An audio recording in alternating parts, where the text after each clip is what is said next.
یہ حدیث پاک ختم نہیں ہوئی ہے، آگے سنیے۔ اس فرشتے کو اللہ تبارک و تعالیٰ نے ایسی سماعت عطا فرمائی ہے، ایسی سماعت عطا فرمائی ہے کہ دنیا میں کسی بھی کونے میں رہ کر بندہ درود پاک پڑھے، چاہے کتنی ہی پست آواز میں وہ درود پاک پڑھے، وہ فرشتہ اس کے درود پاک کی آواز سنتا ہے۔ اچھا، اسی پر بس نہیں ہے، دیکھیے اللہ نے اس فرشتے کو کیسا علم عطا فرمایا کہ وہ یہاں تک کہ بتاتا ہے کہ فلاں بن فلاں نے آپ پر، یعنی کہ اس درود پاک پڑھنے والے کا نام، اس کے والد کا نام بھی پیش کرتا ہے کہ فلاں بن فلاں نے آپ صلی اللہ علیہ وسلم پر درود پاک بھیجا ہے۔ کتنا خوش نصیب ہے جو درود پاک پڑھ کر سرکار کی بارگاہ میں اپنا نام پیش کر رہے ہیں، اپنے والد کا نام پیش کر رہے ہیں۔ ہمیں چاہیے ہمارے وقت ہے نا ادھر فضول گوئی میں، گپ شپ میں، ہوٹلوں پر یہ گزر جاتا ہے۔ وقت دیکھیے، وقت تو گزرنا ہے۔ وقت، حسن بصری رحمۃ اللہ تعالیٰ نے فرماتے ہیں، وقت ایک فراٹے کی طرح، گاڑی کی طرح فراٹے بڑھتا ہوا نکل رہا ہے، نہ روکے رکتا ہے، نہ پکڑنے سے ہاتھ آتا ہے۔ یہ وقت ہے، وقت نکل رہا ہے۔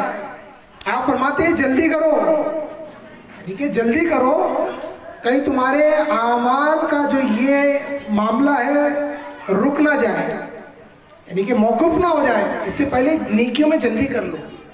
تو ہمیں بھی چاہیے کہ ہم سرکار مدینہ صلی اللہ علیہ وسلم کی بارگاہ میں درود پاک پیش کر کے ڈھیر و ثواب کمائیں۔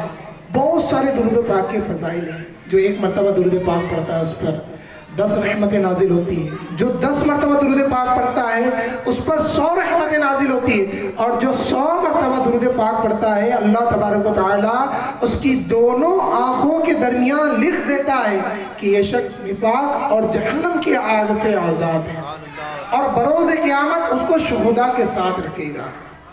کتنا اجر و ثواب ہے، بس بندہ دل لگی کے ساتھ درود پاک پڑھتا جائے، درجات بلند کرتا جائے، گناہ مٹاتا جائے، اللہ کی رحمت حاصل کرتا جائے۔ بس ہمارے اوپر ڈیپینڈ ہے کہ ہم کتنا درود پاک پڑھ رہے ہیں۔ اللہ ہم سب کو فضول گوئی سے بچتے ہوئے درود پاک پڑھنے کی توفیق عطا فرمائے، ذکر اذکار کرنے والی زبان عطا فرمائے۔ آئے پیارے اسلام بھائی، ہم اور آپ مل کر اچھی اچھی نیتیں کر لیتے ہیں کہ اعمال کا دار و مدار نیتوں پر ہے، یعنی کہ ہم نے اتنی محفلیں سجائی ہے، ہم آ کر بیٹھے ہیں، بیان کرنے والا بیان کر رہا ہے، سننے والے سن رہے ہیں، کس لیے؟ تو کچھ دیر رکے، اور ہم نے اچھی نیت کی عادت ہم نے بنانی چاہیے اپنی۔ اچھی نیت کی برکت یہ ہوتی ہے کہ اچھی نیت کی برکت سے، یعنی کہ اچھی نیت کسی کی اگر عادت ہو جائے نا، تو اچھی نیت کی برکت سے اللہ تبارک و تعالیٰ بندے کو جنت میں داخل فرما دیتا ہے۔ ایک حدیث پاک میں آتا ہے، فرمان مصطفیٰ صلی اللہ علیہ وسلم، افضل الاعمال النیت صادقہ، سچی نیت سب سے افضل عمل ہے۔ جتنی اچھی نیتیں زیادہ ہوگی ہم کو ثواب اتنا زیادہ ملے گا۔ مثال ایک بڑی پیاری یہاں پر بیان کرنے کی سعادت حاصل کر رہا ہوں، مولانا روح رحمۃ اللہ تعالیٰ علیہ مصوبی شریف میں یہ نقل کرتے ہیں اچھی نیت کے تعلق سے۔ دیکھیے، ہم عمل کر لیتے ہیں، عمل ہو جائے گا پر ثواب نہیں ملے گا۔ ہم اپنی نیتوں کو ٹٹولنے کی عادت بنائیں۔ ہمارے بزرگان دین بھی ہماری کیسی توجہ تحریر کر کے، اپنی سیرت کو بیان کر کے، کتابیں ہم تک کے یہ جو پہنچی ہے، یہ ان کی زندگی کا ایک خاصہ ہے اور ہم کو ہدایت کا ایک ذریعہ ہے۔ آپ فرماتے ہیں کہ ایک مرید تھے، انہوں نے نیا گھر بنایا۔ نیا گھر بنانے کے بعد ان کی خواہش کہ میرے پیر صاحب میرے گھر آئے، میرے گھر میں پیر صاحب کرنا بھی چاہیے کسی نیک بندے کو، نا ہمارے گھر کے معاملات ہی، کوئی بھی اگر ہم نیا کام کر رہے ہیں تو ابتدا ہمارے گھر کی ابتدا جو ہونا تو وہ نیک صالح کے ساتھ ہونی چاہیے۔ تو ان کی بھی خواہش، انہوں نے پیر صاحب کو دعوت دی، پیر صاحب نے دعوت پر لبیک کہا، آپ پیر صاحب گھر آئے، گھر آ کر گھر کا معائنہ کیا، یعنی کہ دیکھا کہ گھر کیسا بنا ہے، کیا پوری دیکھنے کے بعد آپ نے ایک روشن دان کی طرف اپنے مرید کی توجہ دلاتے ہوئے ارشاد فرمایا، بیٹا یہ روشن دان تم نے کس نیت کے ساتھ نکالی ہے؟ تو عرض کی حضور میں نے یہ روشن دان یعنی کہ کھڑکی میں نے اس نیت کے ساتھ نکالی ہے کہ اس کھڑکی سے میرے گھر میں روشنی آئے گی، ہوا آئے گی، بس یہ نیت تھی میری۔ پیر دیکھو، پیر کامل ہو، پیر کامل جو ہوتے ہیں نا وہ کیسی قبر آخرت کی فکر دلاتے ہیں، اعمال کی اصلاح کا سامان کرتے ہیں۔ پیر صاحب نے کہا بیٹا اگر یہ روشن دان نکالنے سے پہلے اگر آپ یہ نیت کر لیتے کہ اس روشن دان سے یعنی کہ کھڑکی سے مؤذن کی اذان کی آواز میرے گھر میں آئے گی تو روشنی تو آئی جاتی نا، پر تم کو ثواب ملتا۔ یعنی کہ وہ بندے نے سوچی اب یہاں پر عمل تو ہو گیا، عمل ہو جائے گا، اگر آپ نیت نہیں بھی کرو گے ثواب تو ملے گا نہیں، نیت نہیں بھی کرو گے تو کوئی مسئلہ نہیں، گناہ گار نہیں ہوگے، پر ہم ثواب سے محروم ہو جائیں گے۔ تو ہمیں چاہیے کہ ہم کام کرنے سے پہلے اچھی نیت کرنے کی عادت بنائیں۔ پھر بندہ جب اچھی نیت کر لیتا ہے نا، پھر وہ جو شیطان کے وسوسے عمل کرنے کے بعد آتے ہیں نا، وہ سارے وسوسوں کی کاٹ ہو جاتی ہے۔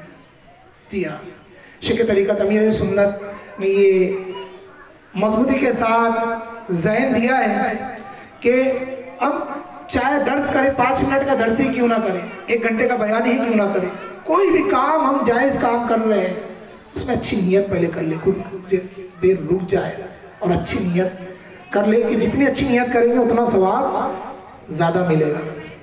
اور الحمدللہ یہ دعوت اسلامی کا معمول ہے کہ درس و بیان سے پہلے ہی اچھی نیت کی ترغیب دلائی جاتی ہے۔ آئے ہم اور آپ مل کر بھی اچھی اچھی نیتیں کر لیتے ہیں کہ اللہ پاک کی رضا پانے، ثواب کمانے کے لیے بیان سنیں گے۔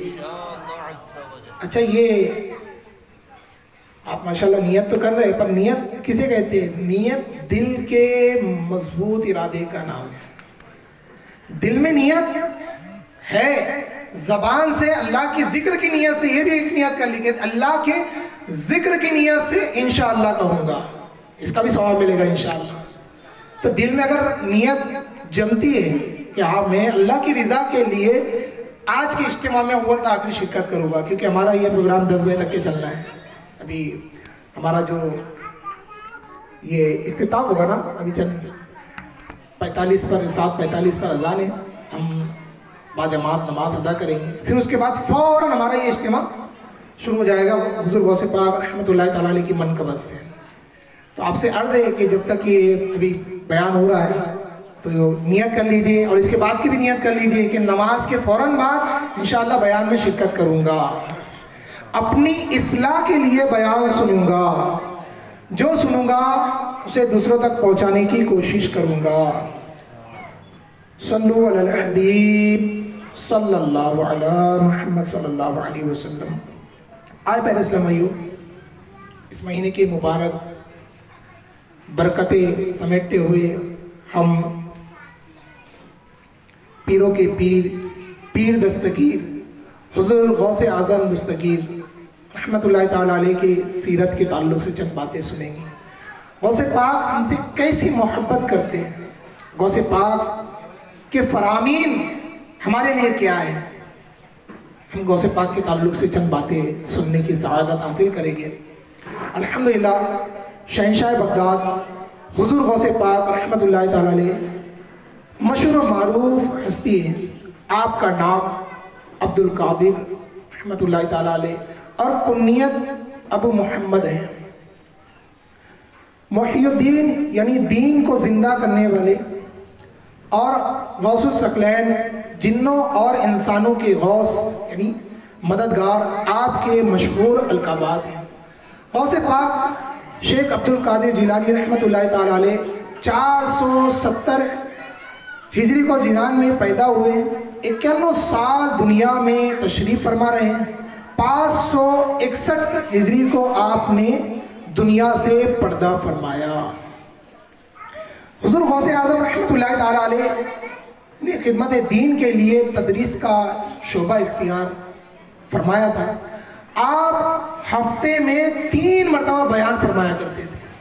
حضور غوث پاک رحمۃ اللہ تعالیٰ علیہ کے بہت سارے اوصاف ہم کو ملتے ہیں، ان میں سے ایک یہ بھی ہے کہ آپ حضور غوث پاک رحمۃ اللہ تعالیٰ علیہ علماء والا لباس پہنتے اور منبر پر جلوہ فرما ہو کر آپ بیانات فرمایا کرتے ہیں۔ حضور غوث پاک رحمۃ اللہ تعالیٰ علیہ فرماتے ہیں کہ ابتدا میں بیان میں 2-4 افراد میرے بیٹا کرتے تھے، پھر دھیرے دھیرے گھوڑوں خچروں پر لوگ دور دراز سے سوار ہو کر بیان سننے کے لیے آیا کرتے ہیں۔ اس وقت تقریباً جب آپ بیان فرما رہے ہیں یہ بات، اس وقت تقریباً 70,000 سے زیادہ اجتماع کی تعداد ہو چکی تھی، یعنی کہ اتنے کثیر تعداد میں غوث پاک رحمۃ اللہ تعالیٰ علیہ کے بیانات میں لوگ شرکت کرتے تھے۔ اور غوث پاک کی یہ کرامت مشہور بھی ہے، کئی مرتبہ سنا بھی ہے کہ یہ آج تو یہ مائک کا سسٹم ہے، مائک کے یہ معاملات ہے، تو یہ آواز آپ یعنی پیچھے بیٹھنے والے بھی ہیں جو کرسیوں پہ نہیں بیٹھے، دور دراز ابھی ہوٹل پہ بیٹھے، وہاں پر بھی آواز سن رہے ہیں آسانی کے ساتھ۔ اس وقت تو یہ معاملات نہیں تھے، پر حضور غوث پاک رحمۃ اللہ تعالیٰ علیہ کی محفل میں 70,000 کا مجمع ہونے کے بعد بھی جو ابتدا میں جو بیٹھتا تھا وہ اختتام پہ بھی بیٹھنے والے کو ویسے ہی آواز سنائی دیتی تھی۔ یہ دل کی بات ہے، دل تک کی یہ پہنچ جاتی ہے۔ اللہ کے ولیوں کی شان ہی نرالی ہوتی ہے۔ اللہ ہم سب کو اس محفل کا صدقہ عطا فرمائے جس محفل کے صدقے میں ہم یہاں پر جمع ہوئے ہیں۔ حضور غوث پاک کی محفل ہم نے یہ سجائی ہوئی ہے جہاں پر اللہ اور اس کے نیک بندوں کا ذکر ہوتا ہے نا، وہاں اللہ کی رحمت کا نزول ہوتا ہے، اور اس محفل میں بیٹھنے والا بڑا خوش نصیب ہوتا ہے۔ جی ہاں، یہ محفلیں معمولی محفلیں نہیں ہیں، یعنی کہ جو آئے بیٹھتے ہیں محفلوں میں، ارے کیا یہ ہم نے تو یہ بیان سنا ہوگا، یہ ہوگا، اب یہ بیانات ہوتے رہتے، اب ہم دور بیٹھ کے سن لیں گے، ہوتا ہے یہ معاملات۔ آج سوشل میڈیا کی یہ وجہ سے کئی محفلوں میں بیانات میں لوگوں کی شرکت نہیں ہو پاتی کہ بھائی ہم اس پہ دیکھ لیں گے، یوٹیوب پہ دیکھ لیں گے، موبائل پہ سن لیں گے، آن لائن ہوتا ہے بیان تو وہ بھی سن لیں گے ہم۔ پر یاد رکھیے بیان کی جو برکت جو محفل کی ہے نا، اس سے بندہ محروم رہتا ہے۔ محفل کی برکتیں میں آپ کو سنا رہا ہوں کہ محفل میں آنے والے کتنے خوش نصیب ہوتے ہیں۔ اللہ پاک کے کچھ معصوم فرشتے جو نا سیر کرتے رہتے ہیں، یعنی کہ اللہ نے فرشتوں کو الگ الگ ذمہ داریوں پہ لگایا ہے، یعنی کہ کچھ فرشتے ایسے ہیں جو رزق پہ ذمہ ان کے اوپر ہے، بارش برسانے کا ذمہ اس کے اوپر ہے، انسانوں کی حفاظت کے لیے کچھ فرشتے، الگ الگ ذمہ داریاں ہیں۔ ان میں سے ایک فرشتوں کی تعداد ہے جو سیر کرتی رہتی ہے، سیر کرتی رہتی ہے، دیکھتے ہیں یہ کہ کہاں پر اللہ اور اس کے معصوم انبیاء علیہ السلام کا ذکر ہو رہا ہے، نیک بندوں کا ذکر ہو رہا ہے۔ یہ فرشتے چیک کرتے کہ اللہ کا ذکر ہو رہا ہے۔ اب جہاں یہ ذکر کی محفل نظر آتی ہے نا، وہاں پر ہی فرشتے بیٹھ جاتے ہیں۔ جب فرشتے یہاں پر بیٹھ جاتے ہیں، ذاکرین ذکر کرتے ہیں، بیان کے دوران یہ جو سبحان اللہ ماشاء اللہ یہ ذکر کرتے ہیں کرنے والے، تو یہ فرشتے ان کے ساتھ مل کر ذکر کرتے ہیں، اور جب یہ دعا مانگتے ہیں، یعنی کہ جو اجتماع میں جو شرکت کیے ہیں، محفل میں جو شرکت کیے ہیں، یہ دعا مانگتے ہیں نا، تو ان کی دعا پر فرشتے آمین کہتے ہیں۔ اور اسی پر بس نہیں ہے، جب یہ محفل سے یہ ذکر کرنے والے، محفل میں آنے والے، بیانات میں آنے والے جب واپس جاتے ہیں نا، تو فرشتے ایک دوسرے سے کہتے ہیں کہ ان خوش نصیبوں کے لیے خوشخبری ہے کہ یہ مغفرت کے ساتھ واپس جا رہے ہیں۔ گویا کہ بندہ سوچتا ہے یار میرے کو کیا ملا، یہ ملا، مغفرت کا پروانہ ایسی محفلوں سے ملتا ہے۔ ہمیں چاہیے جہاں بھی عاشقان رسول کے اجتماعات ہو، آگے بڑھ کر ہم نے اول جگہ میں آ کر بیٹھنا چاہیے۔ غوث پاک کی سیرت کے پہلو میں بیان کر رہا تھا، اس سے یہ بات محفل کی آ گئی۔ آگے سنتے ہیں غوث پاک رحمۃ اللہ تعالیٰ علیہ کے اجتماع میں صرف عوام ہی نہیں ہوا کرتی تھی، جی ہاں، غوث پاک رحمۃ اللہ تعالیٰ علیہ کے اجتماع میں 400 سے زیادہ ایسے علماء شرکت فرماتے تھے جو غوث پاک رحمۃ اللہ تعالیٰ علیہ کے اقوال کو، بیانات کو، ان کے فرمان کو تحریر فرمایا کرتے ہیں۔ 400 سے زیادہ ایسے علماء میرے حضور غوث پاک رحمۃ اللہ تعالیٰ علیہ کے بیان میں شرکت فرمایا کرتے تھے۔ غوث پاک رحمۃ اللہ تعالیٰ علیہ کا کبھی ایسا نہ ہوا کہ کوئی اجتماع ہوا اور اس بیان سے یا محفل سے کوئی توبہ کر کے، ایسی کوئی محفل خالی نہیں گزری کہ کوئی ایسا شریک ہوا کافر آتے ایمان کی دولت لے کر جاتے، جو غافل آتے ظلم ظالم آتے وہ توبہ کر کے اس محفل سے جاتے۔ غوث پاک رحمۃ اللہ تعالیٰ علیہ فرماتے ہیں 5000 سے زیادہ غیر مسلموں نے میرے ہاتھ پر توبہ کی ہے، ہاں، اور ایمان کی دولت ان کو نصیب ہوئی ہے۔ اور جو ظالم ہوتے ہیں، جو گناہ کے دلدل میں پھنسے ہوتے ہیں، یہ تقریباً 1 لاکھ سے زیادہ ایسے افراد تھے جنہوں نے گناہ سے توبہ کر کے یہ تائب ہو کر نیکی والی زندگی بسر کی ہے۔ اللہ پاک ان بیانات کا صدقہ ہم بھی یہاں پر یہ محفل سجائے حضور غوث پاک کے نام سے، ان بیانات کا صدقہ ہم کو بھی اخلاص کے ساتھ بیان سننے کی توفیق عطا فرمائے اور وہ بخشے جانے والوں میں ہمارا بھی نام لکھ دے، آمین یا رب العالمین۔ صلو علی الحبیب صلی اللہ تعالی علی محمد صلی اللہ علیہ وسلم۔ حضور غوث پاک رحمۃ اللہ تعالی علیہ کے دل میں ہماری کیسی محبت تھی۔ آپ رحمۃ اللہ تعالی علیہ ارشاد فرماتے ہیں، اے لوگو، میں تمہاری طرف صرف اللہ عز و جل کے لیے متوجہ ہوتا ہوں، یعنی کہ تم جو 3 مرتبہ جو بیان فرماتے تھے آپ، تو میں اللہ کی رضا کے لیے تمہارے پاس آتا ہوں، تمہیں واعظ و نصیحت کرتا ہوں۔ غوث پاک رحمۃ اللہ تعالیٰ علیہ محبت کا اظہار کرتے ہوئے ارشاد فرماتے ہیں، میری چاہت یہ ہے اور میری خوشی اس میں ہے کہ تم کامیاب ہو جاؤ، اگر تم ہلاک ہوئے تو مجھے غم ہوگا۔ غوث پاک کی امت کی خیر خواہی کا جذبہ کس قدر آپ کے دل میں بھرا ہوا تھا۔ غوث پاک رحمۃ اللہ تعالیٰ علیہ آگے ارشاد فرماتے ہیں، سن 545 ہجری کی یہ بات ہے، غوث پاک رحمۃ اللہ تعالیٰ علیہ توحید کے موضوع پر طویل بیان فرمایا آپ نے۔ آخر اختتام پر غوث پاک رحمۃ اللہ تعالیٰ علیہ نے واعظ و نصیحت کرتے ہوئے ہم کو ارشاد فرمایا، سنیے میرے غوث پاک کے فرامین، سنیے کیا نصیحت کر رہے ہیں اور کیسی محبت اس فرمان کے اندر میرے غوث پاک نے ہم سے فرمائی ہے۔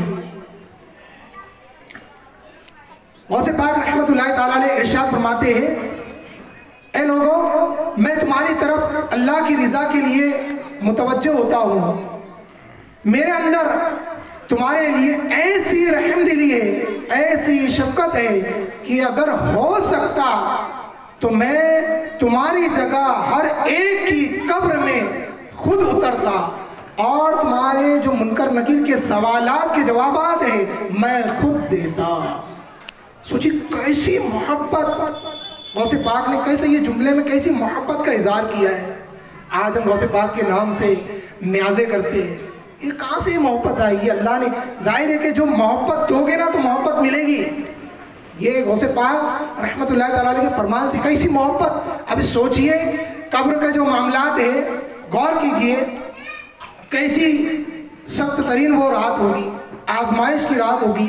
قبر کی یہ پہلی رات کیسی سخت ترین رات ہے، مردہ صدمے سے دوچار ہوتا ہے، دنیا چھننے کا غم ہوتا ہے، اسے اولاد کی جدائی کا غم ہوتا ہے، روح نکلنے کی تکلیف ہوتی ہے، قبر کی وحشت، اندھیرا، تنہائی، اس کے ساتھ ہی فرشتے دیوار چیر کر جو آتے وہ گھبراہٹ الگ ہوتی ہے۔ شاید کوئی کتنا ہی دوست چاہنے والا ہو، کتنا ہی محبت کرنے والی ماں ہو یا باپ ہو، کتنا ہی چاہنے والا ہو، دنیا میں تو یہ محبت کا اظہار کر لے گا، پر یہ محبت ہے نا صرف اور صرف قبر کے کنارے تک کے رہے گی۔ کہاں تک کہ چاہے بندہ جیسا ہی ہو، میرا بیٹا میرے بغیر کھانا نہیں کھاتا ہے، میرے بغیر سوتا نہیں ہے، جب مدنی قافلے کی باری آئی نا، بھائی آپ کے بچے کو مدنی قافلے میں آپ بھیج دیجیے 3 دن کے لیے، بھائی 63 دن کے لیے بھیج دیجیے آپ کے بچے کو، آپ کا بچہ، آپ کے بچے کی جوانی سدھر جائے گی۔ نہیں، میرا بچہ میرے بغیر رہتا نہیں ہے، میرا بچہ کے بغیر میں نہیں رہ پاؤں گا۔ موت آئے گی جب کیسے رہے گی؟ مرنا تو ہر ایک کو ہے نا، موت تو ہر ایک کو آنی ہے۔